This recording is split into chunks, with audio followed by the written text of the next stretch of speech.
सुहागरात पर ही अशोक ने रश्मि को कहा कि मैं तुम्हें एक नौकरानी बनाकर रखूंगा, पढ़ी लिखी नौकरानी। रश्मि को उस ना की सजा मिल रही थी। रश्मि एक मिडिल क्लास फैमिली से है।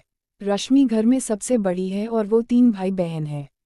भाई सबसे छोटा है। रश्मि पढ़ने में अच्छी थी। घरवाले इतने सक्षम ना होने के बावजूद भी रश्मि ने कोचिंग लेकर अपनी एमएससी की पढ़ाई जारी रखी है। सभी रिश्तेदारों ने रश्मि और घरवालों को टोका था कि ज़्यादा पढ़ी लिखी लड़की हो तो भी हमारी कास्ट में शादी में प्रॉब्लम होती है, इसलिए लड़की को ज़्यादा पढ़ाओ मत। हम मिडिल क्लास फैमिली में ऐसा ही होता है, सब कुछ शादी के लिए ही होता। हर लड़की की तरह रश्मि की भी यही ख्वाहिश है कि उसे ऐसा पति मिले जो उसे समझे। समाज और रिश्तेदार के वजह से अब रश्मि के घरवाले भी उसकी शादी की जल्दी करने लगे।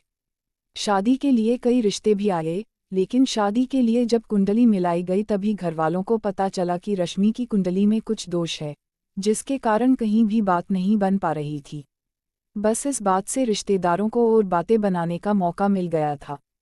कई रिश्ते केवल इसी वजह से ही नहीं हो पाए। लेकिन कुछ ही समय के बाद रश्मि की कुंडली मिली अशोक से। अशोक ज़्यादा पढ़ा लिखा नहीं था। अशोक की एक कपड़े की दुकान थी जिससे उनका गुजारा चल जाता था।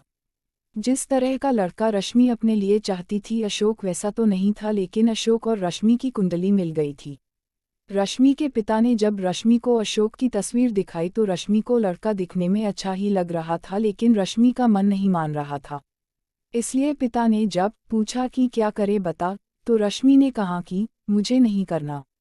मम्मी ने कहा क्यों, क्या हुआ, तेरा दिमाग सही है क्या, इतना अच्छा लड़का है, ऐसे नखरे करेगी तो हमेशा यही बैठी रहेगी।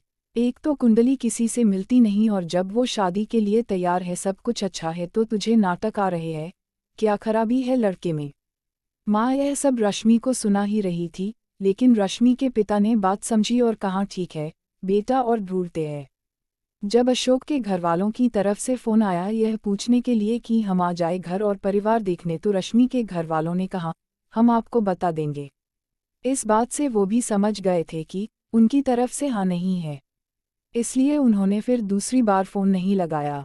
उस ना के बाद रश्मि के लिए फिर से रिश्तों की तलाश शुरू हो गई। माँ थोड़ी नाराज थी क्योंकि उन्हें लगता था कि रश्मि को उस लड़के के लिए मना नहीं करना था। करीब 6 महीने तक खोज के बाद भी रश्मि के लिए कोई भी रिश्ता नहीं मिला। अब पिता के चेहरे पर भी परेशानी थोड़ी ज़्यादा दिखने लगी थी, और यह बात रश्मि को साफ दिखाई दे रही थी। कई रिश्ते देखे लेकिन फिर वही दोष आड़े आ रहा था। मम्मी इस दौरान रश्मि ताने मार ही रही थी। आखिर एक दिन रश्मि की माँ ने यह कहा कि अब भी हम लोग अशोक से बात करके देखते हैं, शायद तुम दोनों की जोड़ी ही बनना तय हुआ हो, अगर तू हाँ कहे तो। मम्मी के ताने और पापा की परेशानी को देखते हुए रश्मि ने इस बार हाँ कह दिया। माँ के कहने पर पिता ने अशोक के पिता को फ़ोन किया। पता चला वो भी अभी तक तलाश में ही थे। कुछ बातें हुई, थोड़े बहाने बनाए गए इतने दिनों तक बात ना करने के लिए, और संडे को मिलना तय हुआ रश्मि के घर पर। अशोक अपनी फैमिली के साथ आया। दोनों परिवार की मजबूरी समझो या नसीब, आखिरकार दोनों की शादी पक्की हो गई। रश्मि ने भी सोचा क्या पता शायद वो ही उनके बारे में गलत सोचती होंगी, वो मुझे समझेंगे और जो मैं चाहती हो वो करने दे। दोनों परिवार वालों को जल्दी थी, इसलिए शादी जल्दी में ही हो गई। लेकिन रश्मि ने एक बात नोटिस की, अशोक ने उससे अभी तक कुछ बात भी नहीं की। जब देखने आए तब भी नहीं की, और ना ही रिश्ता पक्का होने के बाद ना ही फ़ोन पर बातें की। इसलिए अब सीधा उनकी बातें सुहागरात पर होना थी। वो घड़ी भी आ गई। यह थोड़ा बहुत अजीब था कि वो ना सिर्फ पहली बार अपने पति को देखने वाली थी बल्कि उससे बात भी करने वाली थी। लेकिन उसने सोचा कि इस बात का भी एक अलग ही रोमांच है। रश्मि ने फेरों के साथ ही अशोक को अपना लिया था। अब सेज पर उनका इंतजार कर रही थी। धड़कने तेज थी। जिनको अपना मान लिया है उनकी शक्ल भी अच्छे से नहीं देखी है। फिर अशोक कमरे में आया, दरवाज़ा बंद किया और बिस्तर पर आकर रश्मि के पास बैठ गया। और सबसे पहली बात जो अशोक ने पूछी वो थी, मुझे पता चला था कि तुम मुझसे शादी नहीं करना चाहती थी क्योंकि मैं पढ़ा लिखा नहीं हूँ। उसकी आवाज़ में थोड़ा गुस्सा था। फिर वो बोला, देख अब तुझे यह अनपढ़ के पास ही आना पड़ा ना। रश्मि को यकीन नहीं हुआ कि वो उनके मुंह से पहली बातें यह सुनेगी। उसने बोला, किसने बोला आपको, ऐसा कुछ नहीं है, ऐसा कुछ होता तो मैं शादी ही नहीं करती। अशोक और गुस्सा हो गया। अरे चुप कर, वो तो तेरी शादी हो नहीं रही थी इसलिए तू मेरे पास आई है। तुझे पता है मैंने क्यों की? तुझे सबक सिखाने के लिए। अब देखना तुझे कैसे मैं एक नौकरानी बनाकर इस घर में रखूंगा। एक पढ़ी लिखी नौकरानी और सुहागरात तो दूर की बात, में तुझे छूऊंगा भी नहीं।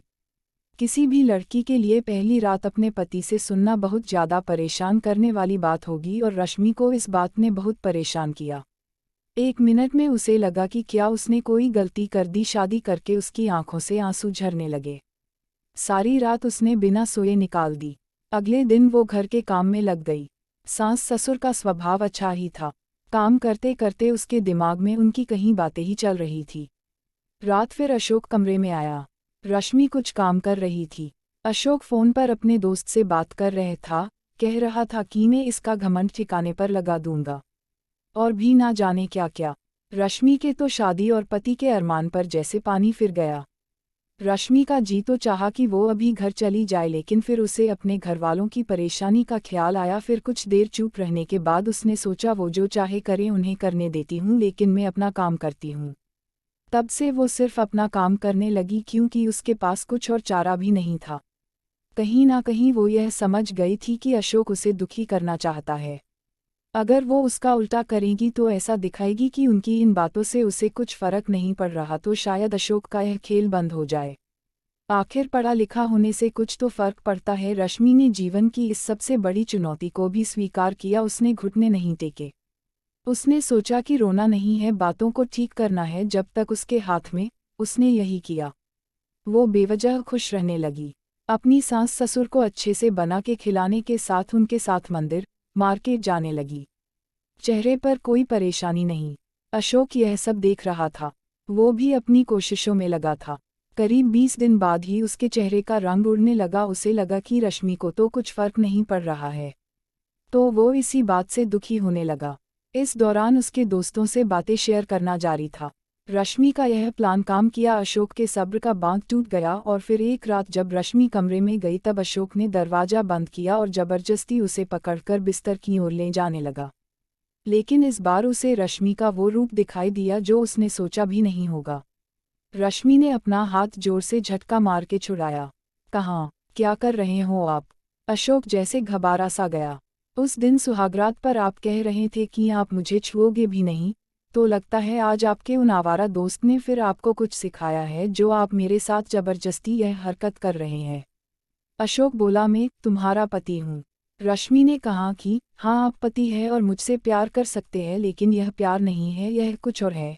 मैं तो आपके लिए ही आई थी, सब कुछ छोड़कर आपके घर आपके साथ रहने, लेकिन आपने आते ही मुझे नौकरानी बना दिया। सबक सिखाने की बात करने लगे। अब आप मुझे तब तक नहीं छू सकते जब तक मैं नहीं चाहती, और जब तक मुझे नहीं लगता कि आप मुझसे सच में प्यार करते हैं। उसी पल से रश्मि ने अशोक की आंखों में बदलाव देख लिया था। उसे पता था कि अशोक का गुस्सा उस गलतफहमी की वजह से है, कि उस ना की वजह से, लेकिन उस बात से आगे बढ़ना होगा। अशोक बुरा इंसान नहीं था। उस रात के बाद वो रश्मि से नजरें भी नहीं मिला पा रहा था। चुपचाप रहने लगा था। समय बीतता गया। शादी को 5 महीने हो गए थे। रश्मि अब अशोक को परख रही थी, और इस दौरान उसे समझ आ गया था कि अशोक कैसा है। एक ही घर में रहकर अपने ही पति के साथ ऐसा रहना अब उसे भी चुभने लगा। एक रात उसने कह ही दिया, छोड़ो सब पुरानी बातें, चलो ना एक नई शुरुआत करते हैं, मुझसे जो गलती हुई आप माफ़ कर दो। अशोक चुप रहा, कुछ नहीं बोला। आखिर रश्मि ने इतने दिनों तक उसे दूर रखा। रश्मि ने फिर एक बोला, इस बार थोड़ा ज़्यादा प्यार से, अरे छोड़ा, इधर एक बार देख तो लो, जो हुआ सो हुआ। इस बार अशोक पिघला मुड़ा, और रश्मि की आंखों में देखकर जैसे उसका गुस्सा पता नहीं कहाँ गया। बोला, तुम मुझे माफ़ कर पाओगी? रश्मि ने बोला, हाँ मैंने कर दिया। एक दूसरे से बात करने की ही देर थी। उस रात से उनकी नई शुरुआत हुई। दोनों को लगने लगा कि वो एक दूसरे के लिए बने हैं। Thanks for watching.